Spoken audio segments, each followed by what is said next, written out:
एक चूहे ने वाल्ट डिज्नी की ज़िंदगी बदल दी। एक चूहे से प्रेरित होकर आए हुए एक विचार ने वाल्ट डिज्नी की ज़िंदगी को पूरी तरह से बदल दिया और वाल्ट डिज्नी को अपने जीवन में सफलता तक लेकर गया। वाल्ट डिज्नी बचपन से ही बहुत शांत स्वभाव के थे। जब वह अपनी गरीबी के दिन से गुजर रहे थे, उस समय वह बैठे हुए थे और टेबल पर बैठे बैठे चाय पी रहे थे। उन्होंने अपना कप टेबल पर रखा और एक विचार करने लगे। कुछ देर बाद जब टेबल पर एक चूहा आया, फिर वह चूहा कप से चाय पीने लगा और वहाँ से भाग जाता था। बार बार ऐसा वाल्ट डिज्नी के साथ हो रहा था। चूहे को देखते देखते वह सोच रहे थे कि अब चूहा दोबारा से आएगा और वाल्ट डिज्नी उस चूहे का इंतज़ार कर रहे हैं।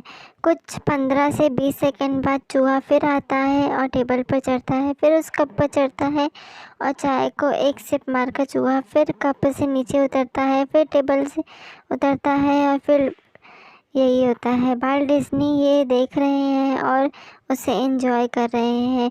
फिर कुछ देर इंतज़ार करते हैं कि चूहा आएगा।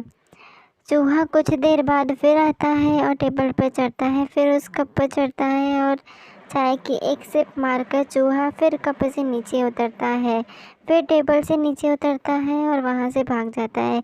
यही बकाया वाल्ट डिज्नी के साथ कई बार होता है और वाल्ट डिज्नी के दिमाग में एक विचार आता है कि एक चूहा मुझे पिछले 15-20 मिनट में बिना इंटरनेट के इतना एंटरटेन कर रहा है। वाल्ट डिज्नी ने मिकी माउस का आविष्कार कर दिया यही सोच के, और वाल्ट डिज्नी ने मिकी माउस बना दिया। उस एक घटना ने वाल्ट डिज्नी को पूरी दुनिया में फेमस कर दिया, वो भी सिर्फ एक विचार ने। सीख, मॉरल ऑफ द स्टोरी, ज़िंदगी में कभी भी हार नहीं मानना चाहिए और हमें हमारे विचार पर काम करना चाहिए, क्योंकि वाल्ट डिज्नी को आए हुए एक विचार ने उनकी पूरी ज़िंदगी बदल कर रख दी। हमें कई सारे ऐसे विचार आते हैं, कई अच्छे और कई ख़राब, लेकिन जब तक हम अपने सही विचार पर काम नहीं करेंगे तब तक हम सफल नहीं हो सकते। इसलिए अपने विचारों पर काम करना शुरू करो। ज़िंदगी बदलने के लिए एक विचार ही काफ़ी है, इसलिए अपना कुछ समय निकाल कर थोड़ा विचार भी करना चाहिए। Thank you.